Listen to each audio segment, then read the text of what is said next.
Assalamu alaikum students. Let's have a start. This is your functional English class. Be attentive, please. Pay your full attention so that we may keep going. Yes, am I audible to you people? Please raise your hand if you are listening to me. Yes, thank you very much. It's okay.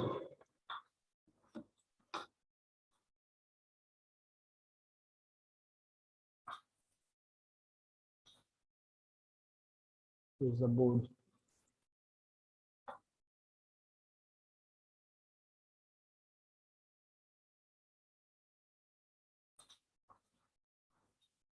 Okay, thank you.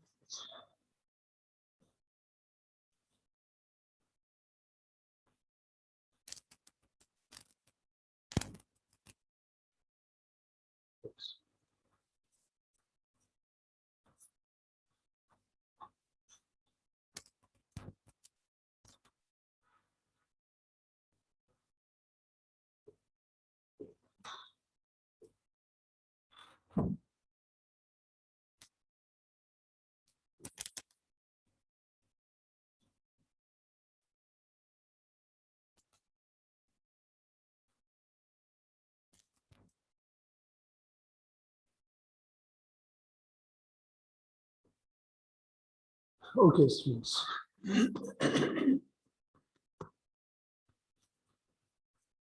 Class आपकी है ये functional English की। इससे पहले हमें कुछ चीज़ें discuss करनी है जो जनरल हैं इंग्लिश के लिए, लेकिन कुछ मैं आपको बता दूं कि फंक्शन इंग्लिश है क्या, उसके बाद फिर हम इस पे आएंगे। फंक्शन इंग्लिश, अभी तक जो इंग्लिश आप पढ़ते आए हैं, आई एम श्योर कि आपने कोई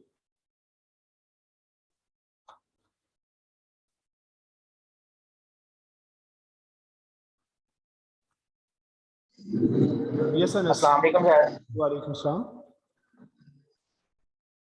सर आपकी आवाज नहीं आ रही, कट हो के आ रही। आवाज सही नहीं आ रही। ये बाकी भी किसी का प्रॉब्लम है, जरा हैंड रेज करें। आवाज कट हो रही है, बिल्कुल ही नहीं आ रही।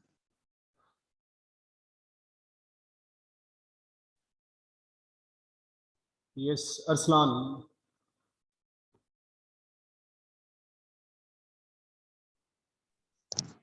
सर कट कट के आ रही है आवाज। अच्छा, चलिए चेक कर लेते हैं।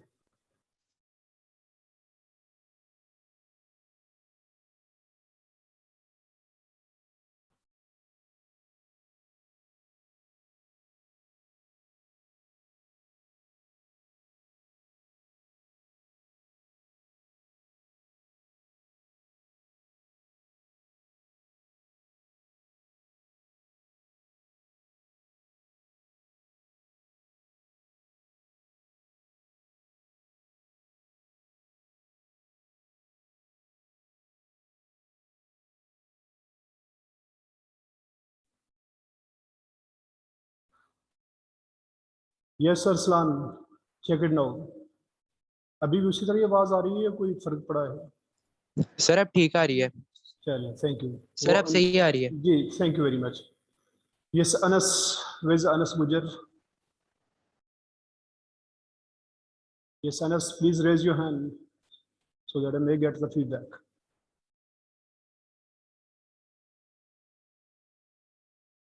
Raising no hands means no problems. Okay then. Functional English, बात ये हो रही थी कि अभी तक का आपका जितना टाइम इंग्लिश के साथ आपने गुजारा है, उसमें आपने इंग्लिश को एज फंक्शनल इंग्लिश स्टडी नहीं किया। तो किस तरह से आपने स्टडी किया है कि अभी तक आप बहुत सारी चीज़ें स्टडी करते आए। अगर हम ज़्यादा पीछे ना भी जाएं तो इंटर का सिलेबस अगर आप देख लें, इंटर के सिलेबस में आपकी फर्स्ट स्टोरी थी जैसे बटन बटन। अब उसको पढ़ के आपको इंग्लिश की क्या अंडरस्टैंडिंग डेवलप हुई? I think no real understanding was developed. उसमें हुआ क्या है कि सिर्फ क्वेश्चंस हैं और आंसर्स हैं। उर्दू ट्रांसलेशन आप करते रहे, वो भी आपने नहीं की जो कि आपको करनी चाहिए थी। टीचर्स ही करते रहे, आप लोग सिर्फ सुनते रहे हैं और सिलेबस कवर हो गया। एक्चुअली इंग्लिश लर्न करने के लिए डिफरेंट टेक्निक्स हैं, जिसमें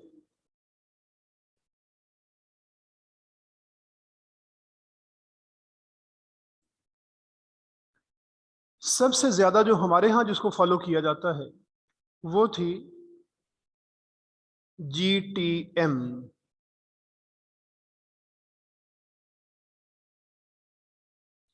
GTM stands for grammar translation method.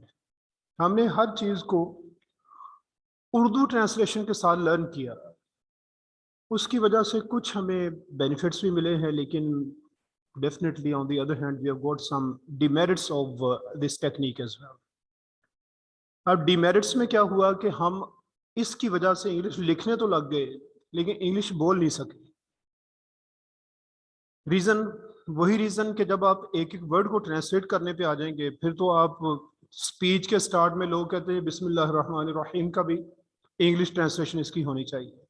वो ट्रांसलेशन करते रहे, जो इंग्लिश की स्पीकिंग स्किल थी वो पॉलिश नहीं हो सकी।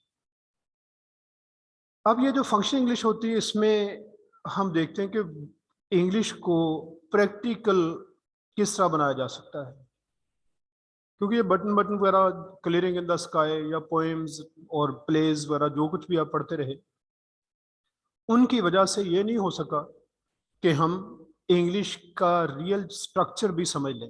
वो स्ट्रक्चर हमारी समझ में कोई नहीं आया।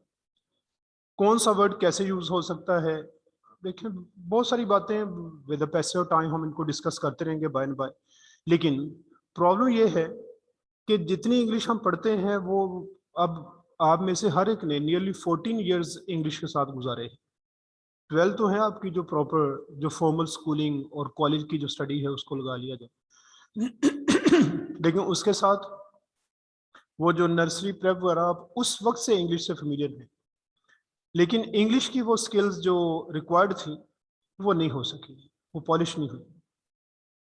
इस लेवल पे आगे फिर आपके लिए फंक्शनल इंग्लिश है, जिसमें आप वर्ड्स के फंक्शंस को भी समझें, और फंक्शनल मींस प्रैक्टिकल, प्रैक्टिकली आप इंग्लिश को यूज कर सकें। प्रैक्टिकली यूज करने से ये मुराद है कि जिसमें आपको राइटिंग में पता हो कि ये वर्ड क्या है, इसकी यहाँ पे प्रॉपर प्लेसमेंट बनती भी है या नहीं है, और इसी तरह से इंग्लिश स्पीकिंग वो आपकी पॉलिश हो जाए।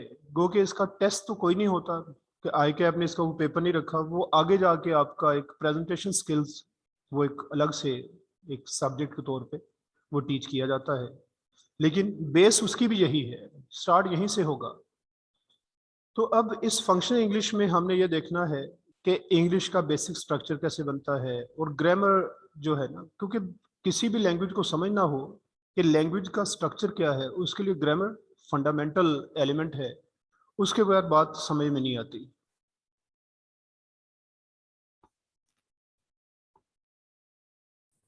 ये सर वालेकुम सलाम। सर ये पेपर कह रहे थे कि अगर आपके 70% या 75 से ज्यादा आएंगे तो फिर एग्जाम होगा, वरना आपको देना पड़ेगा इंग्लिश का पेपर भी।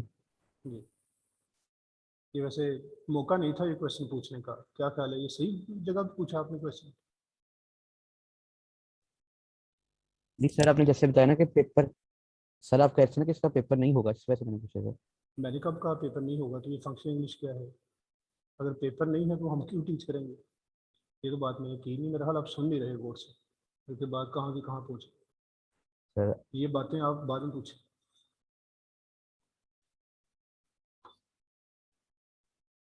बेटा इसलिए मैंने स्टार्ट में कहा था कि पूरी अटेंशन के साथ बैठे।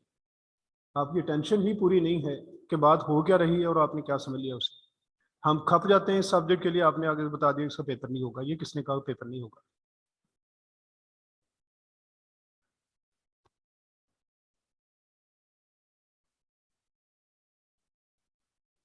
और पता नहीं बात थी क्या और आपने क्या बना दी है। अब मुझे सोचना पड़ेगा मैं क्या बता रहा था। बहरहाल फंक्शनल इंग्लिश में हम जो इंग्लिश ग्रामर है इसी को ही डिस्कस करेंगे। तो किसी भी लैंग्वेज की अगर आप पूरी अंडरस्टैंडिंग डेवलप करना चाहें कि इसमें सेंटेंस कैसे बनता है, देखिए मैं छोटी एग्जांपल आपको देता हूँ, बाकी तो डिटेल में बहुत सारी बातें आ जाएंगी। कि जब आप इंग्लिश में स्ट्रक्चर की बात करते हैं कि इंग्लिश सेंटेंस का स्ट्रक्चर किस तरह से बनता है, उसमें जरा चेक करें कि सेंटेंस क्या बन रहा है। इसमें हम कहते हैं SVO, ये एक स्ट्रक्चर है इंग्लिश सेंटेंस का। और इसी के मुकाबले में उर्दू को देखें तो वो क्या बनता है, SOV। इंग्लिश में हम सब्जेक्ट पहले यूज करते हैं, फिर वर्ब यूज करते हैं, फिर ऑब्जेक्ट यूज करते हैं। लाइक एक सेंटेंस है कि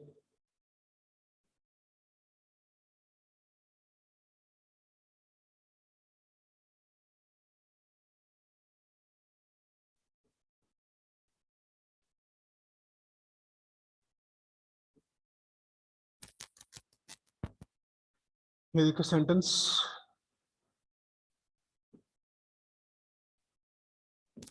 मैंने एक किताब, इसका मेरा फोकस ठीक नहीं है, इसको जरा इसी तरह ही अभी बर्दाश्त करें। मैंने एक किताब खरीदी। अब इसमें जो सब्जेक्ट है काम करने वाला वो है आई। उसके बाद आपने क्या किया, इंग्लिश में हम वर्ब यूज करते हैं, आई बोट। उसके बाद ऑब्जेक्ट जिसने एक्शन रिसीव किया बाइंग का, वो है a book, I boat a book. लेकिन उर्दू में जब आप देखते हैं तो सब्जेक्ट तो आए हो गया, उसके बाद ऑब्जेक्ट आता है, तो ये इंग्लिश वाला स्ट्रक्चर नहीं है उर्दू का। उर्दू में क्या किया हमने कि मैंने के बाद हमने यूज किया हुआ एक किताब, पहले ऑब्जेक्ट, उसके बाद एंड पे जाके हम वर्ब यूज करते हैं खरीदी, मैंने एक किताब खरीदी। इंग्लिश का स्ट्रक्चर और है और उर्दू का स्ट्रक्चर और है। ये डिफरेंट होने की वजह से जिस भी लैंग्वेज में आप जाएंगे आप देखेंगे कि जो फीचर्स लैंग्वेजेस के मैच कर जाते हैं आपस में, उन लैंग्वेजेस को समझना इजी हो जाता है। और जहाँ पे कोई फीचर थोड़ा बहुत डिसिमिलर होगा, कॉम्प्लीमेंट्री होगा, वहाँ पे अंडरस्टैंडिंग डेवलप करना कंपैरेटिवली मुश्किल हो जाता है। इसकी एक एग्जांपल मैं आपको देता हूँ। आप कहते हैं कि चूंकि हमने जीटीएम के थ्रू, मैंने इसलिए स्टार्ट में आपसे जीटीएम कहा था कि हमने इंग्लिश लर्न ही इसके थ्रू की है, ग्रामर, ट्रांसलेशन मेथड, हर चीज को हम इसमें ट्रांसलेट करते रहे हैं।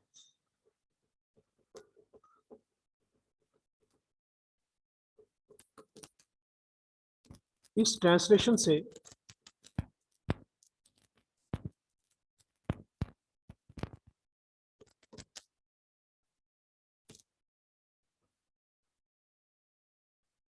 प्रॉब्लम क्या हुआ कि हमने प्रेपोजिशंस को भी ऐसे ही एज इट इज ट्रांसलेट करके याद किया। जैसे इन मीन्स में, ऑन मीन्स पर। अब इस तरह करते करते हमने जब फिर सेंटेंसेस की इंग्लिश उन्हें कन्वर्ट करना शुरू किया, कुछ हमारे ठीक हो गए, कुछ गलत हो गए। अब जब ये कहा जाता है कि इंडिया ने पाकिस्तान पर हमला किया, अब स्टूडेंट्स पे लिखते हैं कि इंडिया अटैक्ड ऑन पाकिस्तान, वो सेंटेंस हो जाता है गलत। अब गलत क्यों हुआ कि आपने हर वर्ड को ट्रांसलेट करने की कोशिश की, इंग्लिश के स्ट्रक्चर को नहीं समझा कि इंग्लिश प्रेपोजिशन यहाँ पे लेगी या नहीं लेगी। अब वो इंग्लिश वहां पे क्यों नहीं प्रेपोजिशन ले रही कि वर्ब्स की टाइप्स आ जाती हैं कि वर्ब ट्रांसिटिव यूज किया या इंट्रांसिटिव यूज किया। अगर वर्ब ट्रांसिटिव होगा तो उसके बाद कोई प्रेपोजिशन नहीं होगी। जैसे आई ड्रैंक वाटर, मैंने पानी पिया, ड्रैंक उसके बाद वाटर, ये क्या है कि आपने उसका ऑब्जेक्ट उसके बाद यूज किया जो कि रिक्वायर्ड था कि ट्रांसिटिव वर्ब और साथ ऑब्जेक्ट। लेकिन जहां पे इंट्रांसिटिव यूज करेंगे, अब ये पता कैसे चलता है कि वर्ब ट्रांसिटिव है या इंट्रांसिटिव, ये सारी बातें हमने एक्चुअली फंक्शनल इंग्लिश में डिस्कस करनी होती। थोड़ा सा मैं बता देता हूं कि ये पता कैसे चलता है। जब हम कोई भी सेंटेंस किसी वर्ब के साथ बनाते हैं तो वर्ब के बाद अगर आपने जो भी वर्ब यूज किया वहां पे जरूरत पड़े व्हाट या हु, इन दो क्वेश्चंस में से किसी के भी आंसर की जरूरत पड़ जाए तो इसका मतलब है कि वर्ब ट्रांसिटिव होगा। जैसे आपने कहा कि आई बोट, आई बोट। अब अगर मैं इतनी बात आपसे कहूं कि I bought, definitely you get a question in your mind, that's what did you buy. अब व्हाट का आंसर वहां पे अ बुक, जैसे अभी लिखा था। तो ये क्या है कि आपने ट्रांसिटिव वर्ब यूज किया जिसकी डिमांड है व्हाट। इसी तरह से आपने कहा कि वी इनवाइटेड। अब क्वेश्चन बनता है वहां पे हु डिड यू इनवाइट, किसको दावत दी आपने। अब हु का जो आंसर आएगा वो ऑब्जेक्ट होगा और ऐसे वर्ब को हम कहते हैं ट्रांसिटिव वर्ब। फिर आपने कहा कि वी इनवाइटेड आवर फ्रेंड्स। अब ये आवर फ्रेंड्स है, इसका मतलब ये हुआ कि हमने ट्रांसिटिव वर्ब के बाद ऑब्जेक्ट भी यूज कर दिया। ये है ट्रांसिटिव वर्ब। अब इंट्रांसिटिव वर्ब क्या है? दूसरी तरफ आप इंट्रांसिटिव वर्ब में आए तो ये बनता है कि आपने कहा कि आई रैन, आई वेप्ट, आई शाउटेड। अब इसमें कोई क्वेश्चन ये नहीं पूछेगा, आपने कहा आई शाउटेड, कोई पूछे व्हाट नहीं। अगर इसकी कोई सेंस ट्रांसिटिव वाली हुई वहां तो ये ठीक हो सकता है, वरना नॉर्मली इंट्रांसिटिव आई स्माइल्ड। अब व्हाट तो नहीं हो सकता यहाँ पे। हाउ हो सकता है, वाई हो सकता है, वेयर हो सकता है, व्हेन हो सकता है, लेकिन व्हाट नहीं है, ना ही हु है यहाँ पे। जहां व्हाट या हु का आंसर रिक्वायर्ड ना हो वो वर्ब इंट्रांसिटिव होता है। अब जब आपने कहा कि इंडिया ने पाकिस्तान पर हमला किया, India attacked, what did India attack, और हु डिड इंडिया अटैक, किस पे हमला किया, पाकिस्तान। इसका रिसीवर चाहिए वहां पे। इस वजह से ट्रांसिटिव वर्ब्स में हम प्रेपोजिशंस यूज नहीं करते। और ये बात बड़ी स्ट्रेंज है कि वर्ल्ड लेवल पे जितनी लैंग्वेजेस हैं 100% तो कोई भी किसी के साथ मैच नहीं करती, और कोई भी लैंग्वेज ऐसी नहीं है जिसको आप दूसरी लैंग्वेज में 100% ट्रांसलेट कर सके, पॉसिबल नहीं है। कोई चीज़ हो जाएगी, कोई नहीं हो सकेगी। एक एग्जांपल है कि टर्किश लैंग्वेज है, टर्किश लैंग्वेज में प्रेपोजिशंस होती नहीं है, बिल्कुल नहीं है, एक भी प्रेपोजिशन नहीं है। अब फिर हम हैरान होते हैं कि वो प्रेपोजिशन के बगैर सेंटेंसेस कैसे बना लेते हैं। ये ऐसे ही बना लेते हैं जैसा आपने इंडिया ने पाकिस्तान पर हमला किया, इंग्लिश ने वहां प्रेपोजिशन यूज ही नहीं की। तो इस तरह से ये लैंग्वेजेस के डिफरेंसेस रहेंगे। तो ये फंक्शन इंग्लिश का जो आपका पेपर होगा दैट्स ऑफ 50 मार्क्स। इसमें 50 मार्क्स हैं। ये मैं चीज़ें आपको लिख देता हूँ, उसके बाद फिर हम कुछ आगे चलते हैं।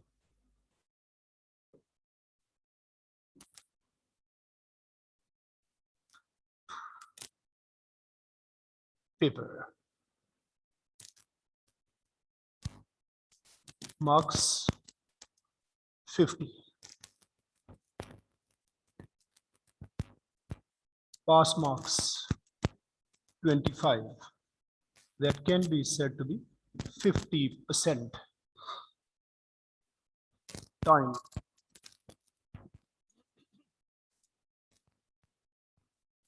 1.5 hours. 1.5 means 90 minutes. 1.5 घंटे का आपका ये पेपर होगा। 50 मार्क्स का पेपर है जिसमें से 25% आपने 25 मार्क्स आपने सिक्योर करने हैं, और इसमें 50% मार्क्स ये बनते हैं। और पेपर आपका सारे का सारा ये MCQs होंगे बस, रिटन इसमें कुछ भी नहीं है।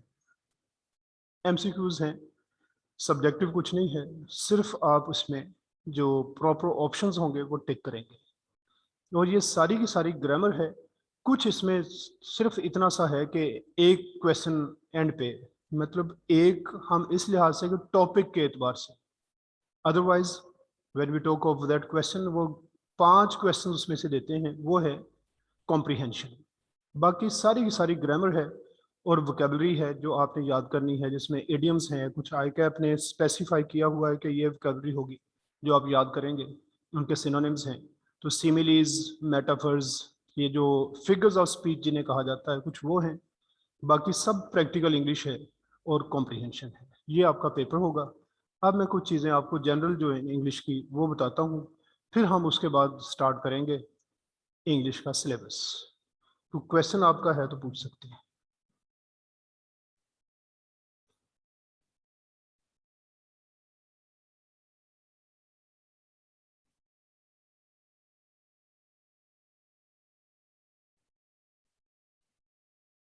Yes, no questions?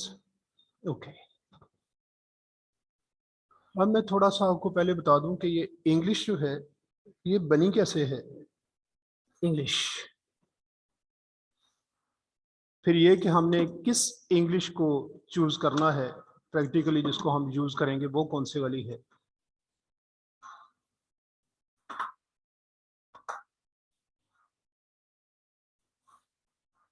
कहा जाता है कि कुछ जर्मैनिक ट्राइब्स थे, जर्मैनिक ट्राइब्स, वो ट्राइब्स जो हैं ट्रेवल करते करते ये आज जहाँ पे इंग्लैंड है ये वहाँ आके सेटल हो गए। और ये कोई ऐसी कोई यूनिक इंसिडेंट नहीं है, ये पूरी वर्ल्ड में ऐसा ही हुआ है और होता रहेगा। ये हमेशा होता है, उसकी शक्ल चाहे कोई भी हो। एक वक्त था कि जब कोई इमिग्रेशन वगैरह कोई नहीं होती थी, लोग उसको भी मूव करते थे, ऐसे उठ के कहीं चले गए। अगर आप अपनी ही एग्जांपल लें, हम लोग, मैं भी आप भी, तो हम ये समझते हैं कि हमारे जो बड़े हैं ना वो सेंट्रल एशिया से यहाँ पे आए हैं। सेंट्रल एशिया से, सेंट्रल एशिया जहाँ पे आज ये रशियन स्टेट्स हैं वहाँ से। और आए क्यों थे? क्योंकि हर दौर में चेंजेस आती रही हैं। एक वक्त था कि जब सब लोगों के पास सिर्फ जानवर थे, कुछ ज़मीनें हैं, बस इसी पे काम चल रहा था। ये नहीं था कि जैसे आज ये फैक्ट्रीज लग गई और पता नहीं क्या क्या कॉलेजेस, यूनिवर्सिटीज़ और पता नहीं कितने काम हैं जो हो रहे हैं। उस वक्त तो ये नहीं होता था। उस वक्त तो जानवर हैं, बस वो जो लाइव स्टॉक है इनके पास, और खाना बदोशी ये आम थी, पूरी वर्ल्ड में थी। पूरी वर्ल्ड में लोग ऐसे ही अपने जानवरों समेत कभी इधर कभी उधर। तो ये सेंट्रल एशिया से ये लोग उस वक्त मूव करके इधर आए, सब कॉन्टिनेंट में। आए क्यों थे? कि इधर कहते कि ये जो पास्चर्स हैं, ये चरागाहें ये ज़्यादा थी सरसब्ज, तो सोचा कि यहीं पे आ जाएं, ज़रा जानवरों के लिए आसानी है, तो यहाँ पे ये आके सेटल हो गए। अब आज जो मॉडर्न फॉर्म है उसमें तो आप देखते हैं कि ये अब बाउंड्रीज डिफाइन हो गई और फॉरेन ऑफिसेज बन गए। आप कहीं जाना चाहे तो वीज़ा है, अप्लाई करें, वो एक एक करके, ये एक एक फैमिली करके लोग जा रहे हैं। अब इस तरह की चीज़ें हो गई, लेकिन मूवमेंट बहरहाल जारी है, ये चलती रहती है। तो कुछ जर्मैनिक ट्राइब्स थे, वो उनमें जो मेन थे ट्राइब्स, वो क्या नाम थे उनके, ये देखें, जर्मैनिक ट्राइब्स।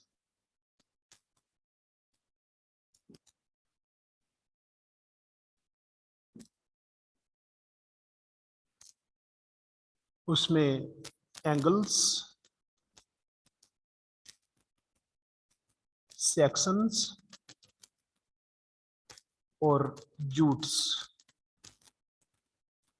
ये पता नहीं उस वक्त के शायद जाटी हों वहाँ के, तो पता नहीं कौन थे वो।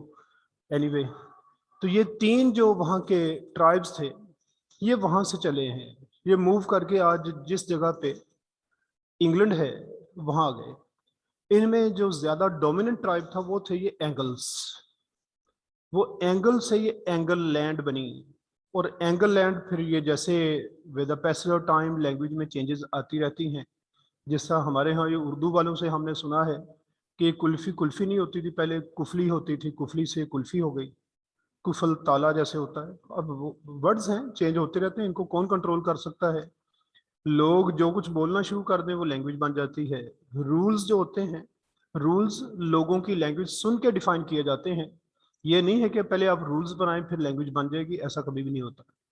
तो लोग जो कुछ बोलना शुरू कर दें वही लैंग्वेज बन जाती है। आप कभी देखें कि आप अपनी लैंग्वेज में, ये पंजाबी में, आप किसी सब्जी वाले के पास जाते हैं, वो अदरक को अदकर कह रहे होते हैं। अब उनकी लैंग्वेज में वो पता नहीं वो भी बोलते होंगे, पता नहीं मंडियों में जाके लोग शायद बोलते हों। अब वहाँ तो वही लैंग्वेज चल रही है। कभी आप ये बाइक वाले मैकेनिक के पास जाएं, उनकी लैंग्वेज सुने, गाड़ियों वाले मैकेनिक की सुने, गाड़ी के गोडे भी होते हैं सुना। अब ये क्या है, मोटरसाइकिल के कान भी होते हैं, मोटरसाइकिल की हांडी भी होती है। अब ये तो लैंग्वेज है। आप किसी भी कोई ऐसा रूल डिफाइन कर लें कि ऐसा हम नहीं होने देंगे, ऐसा कभी नहीं होगा। हाँ, अब जो कुछ लोग बोल रहे हैं इसी में से रूल्स आपको बनाने पड़ेंगे। तो बहरहाल ये अब एंगल्स जो थे, एंगल लैंड, वो चेंज होते होते इंग्लैंड वर्ड्स पे कंट्रोल किसी का कोई नहीं है। कभी कभी मैसेजेस आप लोगों को भी, आप दोस्त एक दूसरे शेयर करते हैं, मैसेज में होता है जी कि मस्जिद को मॉस्क ना कहें जी, मस्कीटो से निकला हुआ वर्ड है। ये बड़ी मीन किस्म के ये हमारे एक्ट्स हैं, बनाते हम खुद ही हैं, खुद ही उसके साथ अटैच कर देते हैं। देखिए ये जानना कोई मुश्किल नहीं है कि कौन सा वर्ड किस में से निकला है। आप तो अब कोई भी डिक्शनरीज ऑनलाइन, ये तो दौर जो है इंफॉर्मेशन का, उसमें आप कभी चेक करें।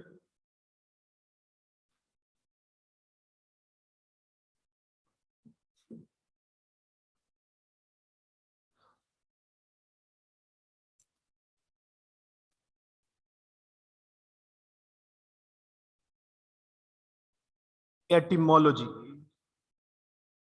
ये किसी भी वर्ड की एटिमोलॉजी आप ऑनलाइन चेक कर सकते हैं। ETYMOLOGY, एटिमोलॉजी चेक करें वर्ड्स को। ये साइंस है वर्ड्स की, जिसमें हम ये देखते हैं कि कौन सा वर्ड किस लैंग्वेज से आया है, किस वर्ड से बना है। अगर आपको कहीं मिल जाए कि मॉस्क मस्कीटो से बना, तो जरा मुझे भी बता देना। हालांकि वो हमारे लिए एटिमोलॉजी अलग तो नहीं बनाएंगे कि वो मस्कीटो से मॉस्क बना के हमें बता दिया और उनकी आप बुक्स में देखें तो कहीं मिले ना, ऐसा तो हो नहीं सकता। तो ये गलत है कि ये समझा जाए कि मॉस्क मस्कीटो से बना हुआ। ये तो उधर से जब वर्ड आया, बस एक लैंग्वेज से जब दूसरी लैंग्वेज में वर्ड जाते हैं तो हर लैंग्वेज का एक अपना साउंड सिस्टम है, उसे उसी के मुताबिक चलना है। आप देखते होंगे ये क्रिकेट मैचेस होते हैं, वो कहते हैं वाजीम अकरम। अब हम वाजीम अकरम, हम तो नहीं मानते कि वाजीम अकरम होता है, लेकिन है तो वसीम अकरम ही है। अब होता क्या है कि उनकी लैंग्वेज में उनका जो पैटर्न है साउंड्स का, उससे वो बनता ही वाजीम है। WAS आप भी पढ़ते, वॉज लिखा होता है, उसके मुताबिक ठीक है वो जो बोलते रहे, लेकिन हम नहीं मानते कि ये वर्ड ऐसे है।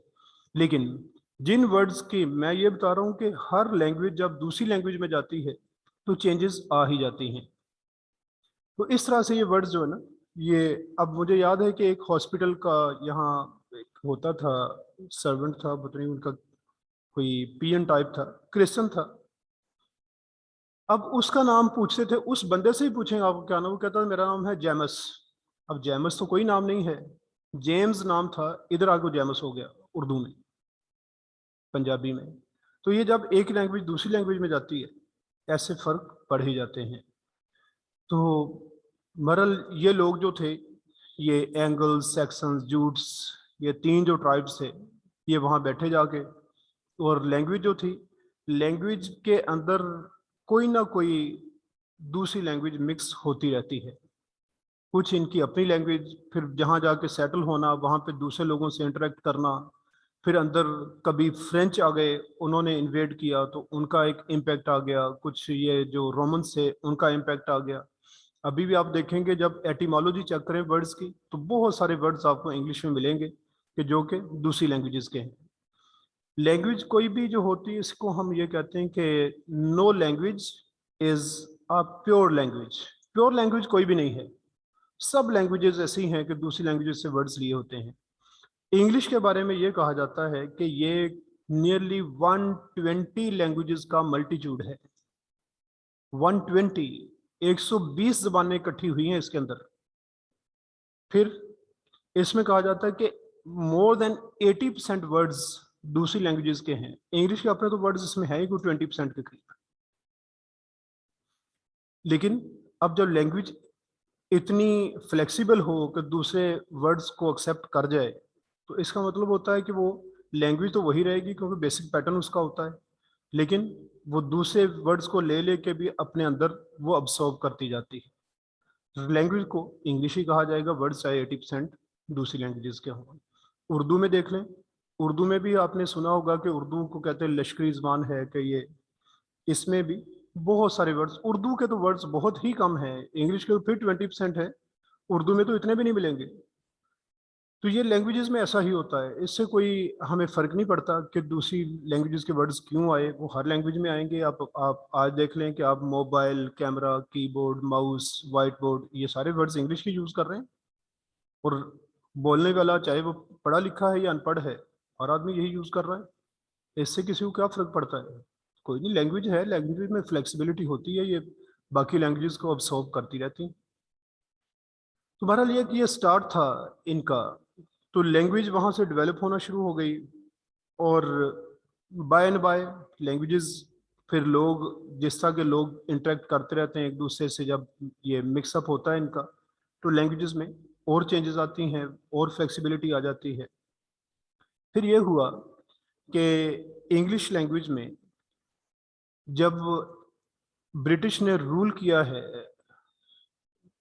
तो कहा जाता है कि nearly half of the world was under their rule.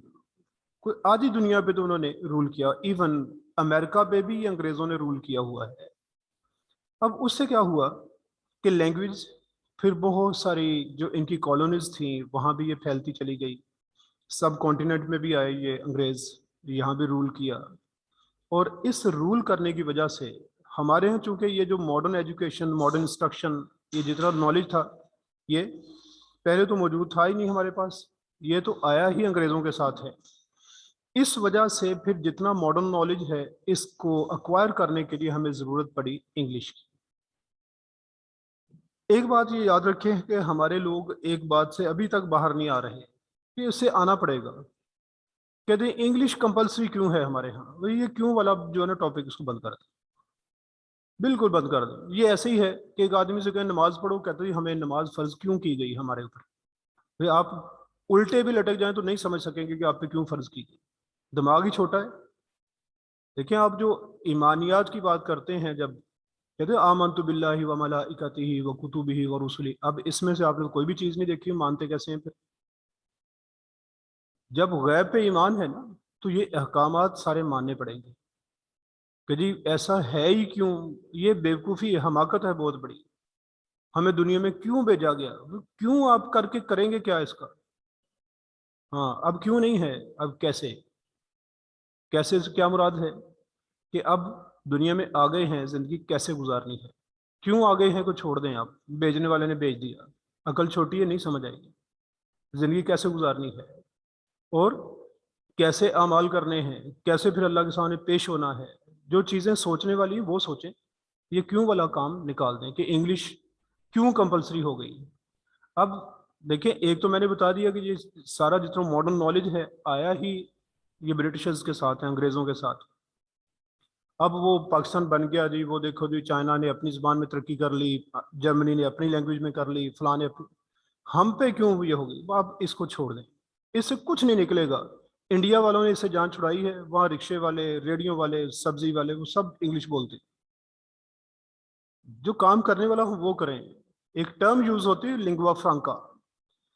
Lingua Franca है वो जो कम्युनिकेशन की लैंग्वेज, ऐसे दो लोग जिनकी लैंग्वेज आपस में मैच ना करे वो किस लैंग्वेज में एक दूसरे से कम्युनिकेट करेंगे, वो लैंग्वेज जो होती है उसे कहते हैं लिंगुआ फ्रांका। जैसे इंग्लिश जो है ये इंटरनेशनली लिंगुआ फ्रांका बन चुकी है। अब आप इससे ये कह के जान छुड़ाने की कोशिश करें जी कि क्यों हमारे लिए कंपलसरी है, तो भाई पूरी दुनिया के साथ आप कैसे कम्युनिकेट करेंगे। एक तरफ आप ये कह रहे हैं कि ये ग्लोबल विलेज बन चुका है and you are to survive in this conditions, how, survival of the fittest आपने सुना हुआ है। अगर आप इस कल्चर में, इस इन्वायरमेंट में सर्वाइव करना चाहते हैं then English is your need. इस पे तो कोई बातें ना करें, इसको ज़रूरत नहीं है, सिर्फ ये है कि हम इसको लर्न कैसे कर सकते हैं, बस इस काम पे आए। तो इसके लिए मैं ये आपसे बात असल में इसलिए कर रहा हूँ कि इंग्लिश वो उनकी इंग्लिश तो बन गई, अब हमने इसमें से कौन सी इंग्लिश को चूज़ करना है। एक अमेरिकन है, एक ब्रिटिश है तो और भी ऑस्ट्रेलियन भी है, कनेडियन भी है और इसी तरह से इंडियन भी है, लेकिन अब देखना है कि हम किसको चूज़ करें। मेन इंग्लिशेस दो ही मानी जाती हैं, वो है ब्रिटिश और अमेरिकन। बाकी रीजनल टच हर लैंग्वेज में आ ही जाता है। जैसे I want to drink tea, अब ये सेंटेंस सुन के आपको बड़ा स्ट्रेंज लगा होगा कि ये ड्रिंक टी कैसे हो गया, हालांकि ये ब्रिटिश में भी और अमेरिकन में भी ड्रिंक ही है। ये इंडियन इंग्लिश है जिसमें इसे टेक कहा जाता है, I want to take tea, use करते रहे कोई बात नहीं। ये रीजनल टच मैंने बताया कि लैंग्वेजेस में आ जाता है और इसको ठीक माना जाता है, कोई हर्ज वाली बात नहीं है। तो अब ये जो है ना कि ये ब्रिटिश और अमेरिकन, इसमें से तो डेफिनेटली हमने ब्रिटिश पे ही जाना है। उसकी रीज़न ये है कि हमारे यहाँ वही बात कि सारा जो मॉडर्न नॉलेज है वो तो आए ब्रिटिश इंग्लिश में है, इसलिए हमारे लिए ये बन गई है कंपल्शन कि यही वाला वर्जन हम फॉलो करेंगे। लेकिन अब इस वक्त अगर आप देखें तो अमेरिका डायरेक्टली या इनडायरेक्टली पूरी वर्ल्ड पे ही रूल कर रहा है। वो कि अब ये काफ़ी हद तक वीक हो गया है, अब पहले वाली बात नहीं है इनकी, लेकिन लैंग्वेज में जितने ट्रेंड्स हैं आप कंप्यूटर पे देख लें, साइंस में देख लें, जितनी रिसर्च है वो सब अमेरिकन इंग्लिश में आपके सामने आएगी। इस वजह से ना अब अमेरिकन इंग्लिश वो ज़्यादा कॉमन हो रही है। इस वक्त ये कहा जाता है कि आप किसी को भी फॉलो कर लें, चाहे ब्रिटिश को फॉलो करें या अमेरिकन को, लेकिन कंसिस्टेंट रहें, एक पे रहें। ये नहीं है कि जहाँ पे स्पेलिंग भूल गए वो अमेरिकन कर दी, जहाँ पे आ गए वहाँ ब्रिटिश कर दी, मिक्स करके लिखना शुरू कर दिया, ऐसा ना हो। एक पे रहें, एक कोई भी आप फॉलो कर लें, लेकिन बेहतर है कि अपनी कंडीशंस में हम ब्रिटिश को ही फॉलो करें, क्योंकि यहाँ पे आपको इसकी चीज़ें ज़्यादा मिलेंगी। हमारे एग्जामिनेशन सिस्टम में मोस्टली अभी तक ब्रिटिश को ही फॉलो किया जाता है, इसलिए हम इसी पे रहेंगे। अच्छा, ब्रिटिश में अगर देखा जाए तो ब्रिटिश में भी बहुत सारे एक्सेंट्स हैं। ब्रिटिश सिर्फ एक लैंग्वेज नहीं है कि सारे इंग्लैंड में एक ही लैंग्वेज बोली जाती हो। आप अपनी ये पंजाबी लैंग्वेज को देख लें, इस पंजाबी लैंग्वेज में अगर आप गौर करें तो फैसलाबाद की पंजाबी और है, चिन्योट की और है, और लाहौर की और है, पिंडी की और है। अब सारे ये पंजाबी हैं, लेकिन बड़ा बड़ा डिफरेंस है। अगर मैं आपसे ये क्वेश्चन पूछूं कि किसी लैंग्वेज के जो एजुकेटेड पीपल हैं उनकी लैंग्वेज इजी होती है या अनएजुकेटेड की, तो क्या कहेंगे आप लोग? Yes, anyone, raise your hands please. किसी लैंग्वेज में एजुकेटेड पीपल की लैंग्वेज इजी होगी या अनएजुकेटेड की?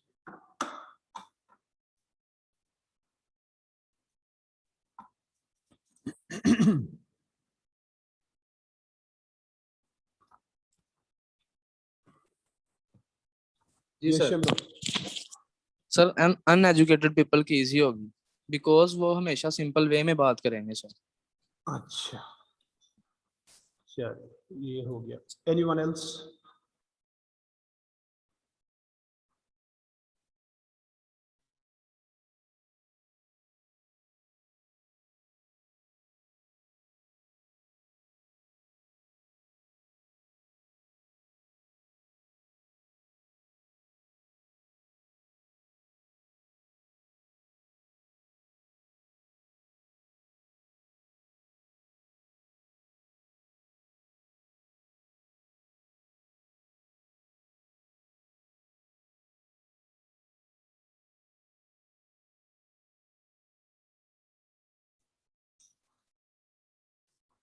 ओके, ये आप याद रखें कि किसी भी लैंग्वेज में जो एजुकेटेड कम्युनिटी होती है इसकी लैंग्वेज इजी होती है।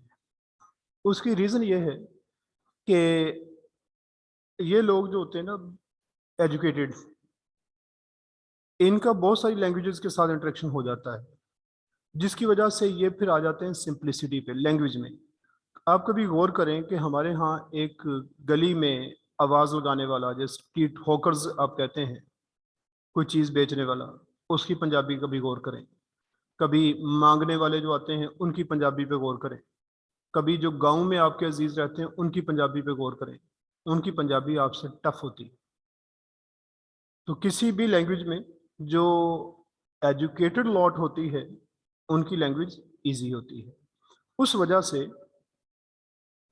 जब नॉन नेटिव्स के लिए एक स्टैंडर्ड बनाया जाता है नॉन नेटिव्स क्या है? जो उस लैंग्वेज के नहीं है, उस लैंग्वेज को लर्न करना चाहते हैं, उनके लिए क्या करते हैं? फिर एक स्टैंडर्ड फॉर्म करना पड़ता है कि इसमें से कौन सी लैंग्वेज है, कौन सा वर्जन है इस लैंग्वेज का जिसको नॉन नेटिव्स अडॉप्ट करेंगे। उसके लिए फिर एजुकेटेड कम्युनिटी देखी जाती किन इलाकों में ज़्यादा है वहाँ की।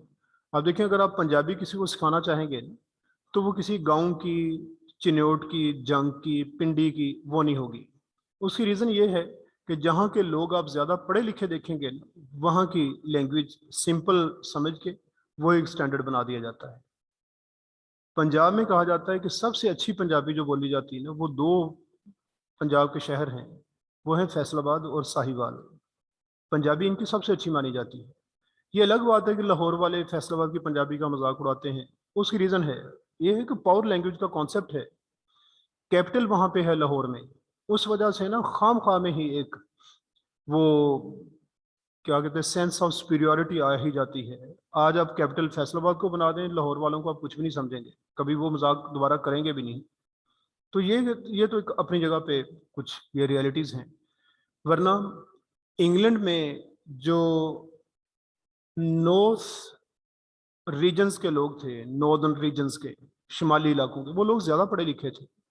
उनकी लैंग्वेज को बनाया गया स्टैंडर्ड नॉन नेटिव्स के लिए। अब उस लैंग्वेज के कुछ नेम्स हैं जिनके साथ हम उनको रिकॉग्नाइज कर सकते हैं कि वो लैंग्वेज अब नॉन नेटिव्स के लिए कौन सी होगी। उसके नाम क्या है, यानी वो इंग्लिश वर्जन जो हमने फॉलो करना है। उसे एक नाम था इसका किंग्स इंग्लिश,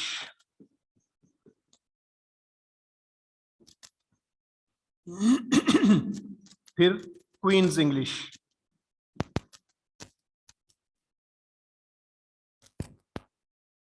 देन आरपी जिसे कहते हैं रिसीव्ड प्रोनाउंसिएशन,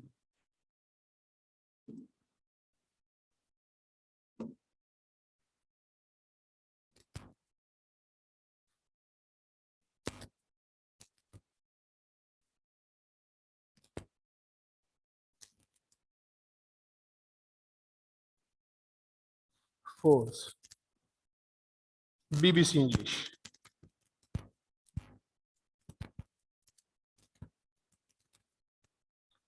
ये चार नाम थे जो यूज किए जाते थे, लेकिन इनमें से किंग्स इंग्लिश कब यूज होता था, जब किंग वहां पे रूल करता तो कहते थे किंग्स इंग्लिश, जब क्वीन का रूल आता तो वो बन जाती क्वींस इंग्लिश। अब आपका क्या ख्याल है कि आजकल हम इसमें से कौन सी टर्म यूज करेंगे, किंग्स इंग्लिश या queen's English? Yes, raise your hands.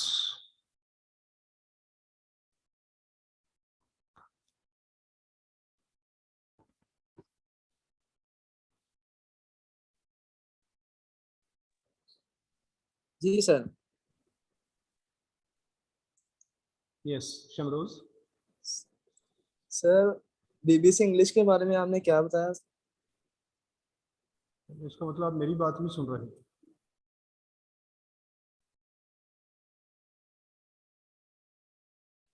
अस्सलाम वालेकुम सर। वालेकुम अस्सलाम। Sir I think queen's English queen's जो है इंग्लिश, वो आजकल से क्योंकि आजकल क्वीन है वहां पे। क्वीन है। अच्छा बेटा, ये याद रखना आपने कि अब जो है ना, ये किंग और क्वीन, ये इनके एराज हो चुके हैं ख़त्म।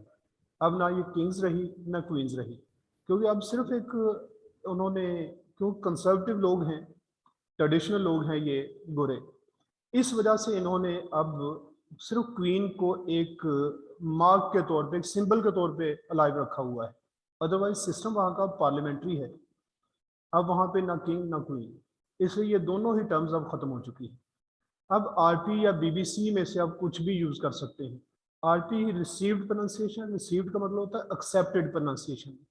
एक्सेप्टेड मुराद क्या है कि जिसको सारे मानते हैं कि ये ठीक है, कि जिस अब ये मैंने कहा था पंजाबी हमारी जो फैसलाबाद की है, ये एक ईजी वर्जन है, ये जंग वगैरह के लोग भी इसको समझ लेते हैं, लेकिन जंग के लोगों की पंजाबी आप लोगों के लिए समझना मुश्किल है। अच्छा, फिर बीबीसी इंग्लिश इसको इसलिए कहते हैं कि बीबीसी पे इसी आरपी को ही फॉलो किया जा रहा होता है, ये रिसीव प्रोनाउंसिएशन को, इसको फॉलो करते हैं बीबीसी पे। आप कभी बीबीसी आप देखें कि उनकी कभी ये मूवीज़ होंगी तो वो समझनी मुश्किल हो जाएंगी, कोई और प्रोग्राम्स टॉक शोज वगैरह मुश्किल हो जाते हैं, लेकिन जो न्यूज़ वहाँ पे चल रही होती है वो आपके लिए समझना काफ़ी हद तक ईजी हो जाता है। तो ये बीबीसी इंग्लिश है इस वक्त वो वर्जन जो पूरे इंग्लैंड में से नॉन नेटिव्स के लिए जिसको स्टैंडर्ड बनाया गया, उसे आप आरपी भी कह सकते हैं, बीबीसी इंग्लिश भी कह सकते हैं। आजकल ये चल रहा है जिसको हम फॉलो कर रहे हैं, तो इसको हम फॉलो करेंगे जब भी ये हमारी इंग्लिश की बात होगी।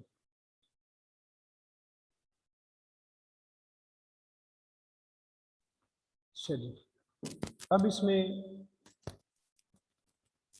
मैं कुछ आपको बेसिक स्किल्स बता दूं। बेसिक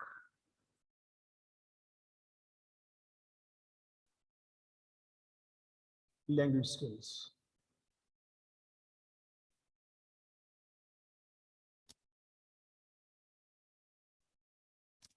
इसमें लिसनिंग,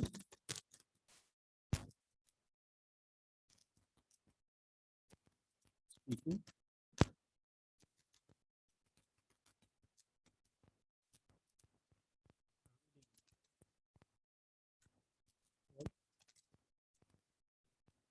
राइट।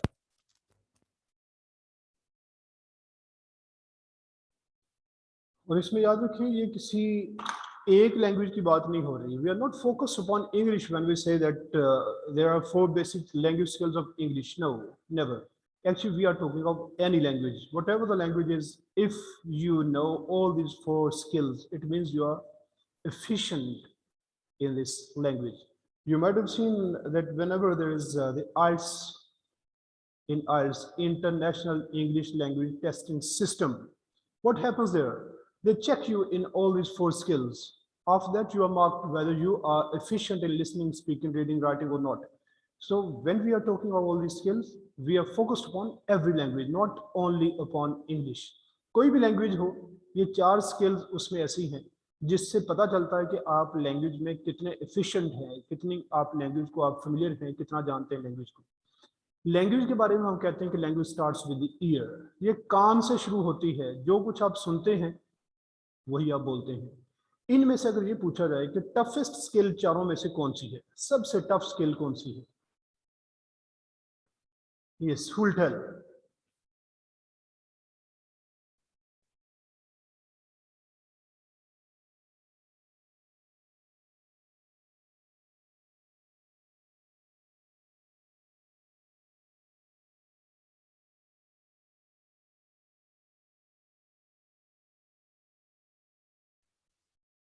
Yes, Anas. अस्सलाम वालेकुम। वालेकुम सलाम।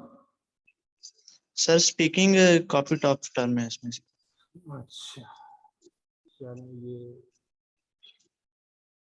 you unmute yourself please. ये जन्नत।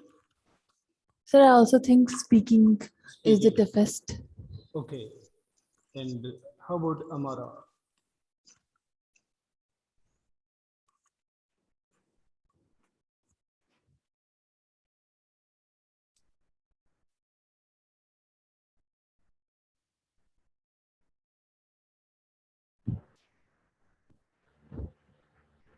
Yes, Amara. Sir, yes, sir, writing. Writing? Yes, sir. The rest of the people are saying that speaking is the toughest skill, but you are saying something else. Why not speaking again? Yes. Sir जब हम speak कर रहे होते हैं तो हम easily speak कर सकते हैं। जब हम राइट करेंगे, हम अगर राइट करते हुए हमारे से कोई मिस्टेक हो जाए तो हमें वहाँ पर जो है वो रिस्ट्रिक्शंस होती हैं, मतलब कि हम राइटिंग करते हुए हमें काफी रूल्स को फॉलो करना पड़ता है। Very. और स्पीकिंग कर Yes, Danish. Speaking tough है थोड़ी। Sorry? Speaking. Speaking. Okay. Shamroz. Speaking sir. Speaking. Okay. जी सर। अब मैं आपको एग्जांपल देता हूँ, जरा इसको आपने गौर से सुनना है। आप लोग मुझे गौर से सुन नहीं रहे, मेरा ख्याल आप अपनी कोई ना बैठे, शायद पता नहीं वो मोबाइल चूंकि हाथ में हो उसको स्टडी खत्म हो जाती है। बराबर गौर से सुने जरा। मैं यहाँ पे आपको एग्जांपल देता हूँ कि अगर एक बच्चा है छोटा सा, बिल्कुल may be it's just a few days, like there may be a kid of 1 month, 2 months, maybe of 15 days, but you might have seen everyone just picks it up and starts talking to it. अब उसके साथ बातें सारी कर रहे होते हैं, उसे कहते हैं कि भाई तुम्हें किसने मारा, तुम्हें वहां ले जाऊं, मैं तुम्हें ये खिलाऊं, मैं वहां कर, अब पता नहीं कितनी बातें उसके साथ कर रहे हैं, लेकिन the poor kid doesn't understand even a single word. लेकिन लिसनिंग उसकी स्टार्ट हो चुकी होती है। उस लिसनिंग के बाद वो बाकी 3 स्किल्स आपके सामने लिखी, इनमें से किस पे आता है वो? Yes, full tell. लिसनिंग उसकी स्टार्ट हो गई, उसके बाद वो किस स्किल पे आ जाता है naturally? Yes,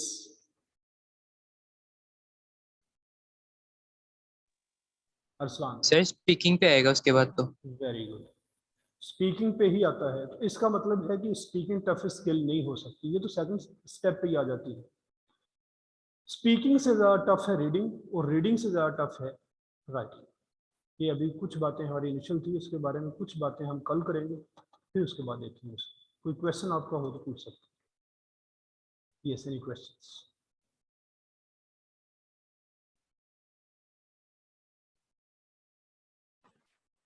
yes Anas. Sir मैंने भी वही कहना था, मतलब सबसे पहले वो इस बात में स्पीकिंग पे ही आता है जी, ऐसे ही नेचुरली होता ही ऐसे है। असल में ना हमारा कुछ, मैंने ये कहा ना कि बाकी बातें हम कल करेंगे, तो चले उसी में मैं करूँगा, क्योंकि आप बात फिर लंबी हो जाएगी। कल बाकी करेंगे इंशाल्लाह इसको discuss. Thank you very much.